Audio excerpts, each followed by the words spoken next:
Bonjour Catherine Lapoix.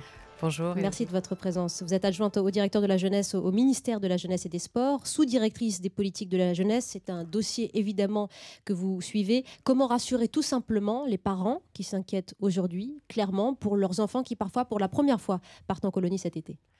Leur dire que tous les organisateurs qui partent avec des séjours de mineurs effectuent une déclaration obligatoire auprès de nos services 2 mois avant, qu'ils nous communiquent la totalité de l'effectif d'encadrement, dont nous vérifions l'honorabilité s'ils n'ont pas été condamnés pour des faits en liaison avec les mineurs. Combien de moniteurs par enfant pour donner la Alors, moyenne? 1 pour 8 pour les enfants d'âge maternel, 1 pour 12 pour les enfants au-dessus de 6 ans. Ça, c'est la règle.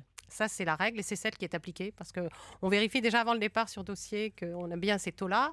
Et ensuite, il y a chaque année 10 000 contrôles, 50 000 colonies de vacances, plutôt 1,3 million d'enfants qui partent dans ces colonies ou ces mini-camps de 5 jours et 10 000 contrôles. 10 000 contrôles, 750 inspecteurs qui sont dépêchés par votre Voilà. ministère. Inspecteurs, conseillers, professeurs qui vraiment vont vérifier la qualité pédagogique, vont vérifier que ce qu'on nous a déclaré, c'est bien ce qui se passe réellement sur le terrain, les conditions d'hébergement, la sécurité sur les activités qui sont conduites, etc.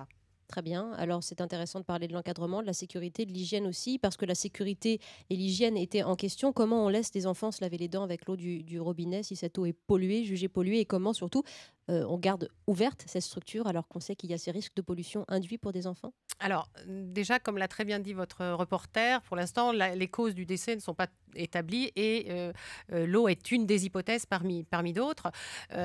Écoutez, l'eau était déconseillée pour les personnes fragiles à partir du 3 juillet. Elle est interdite à la consommation depuis le 9. Voilà, là, vous savez, quand on se lave les dents, on peut toujours ingérer, avaler un peu d'eau. Il ne fallait pas fermer le centre au moment où l'eau a été déclarée non potable? Écoutez, c'est une défaillance? nous sommes en train de réfléchir, de discuter avec l'Institut national de veille sanitaire qui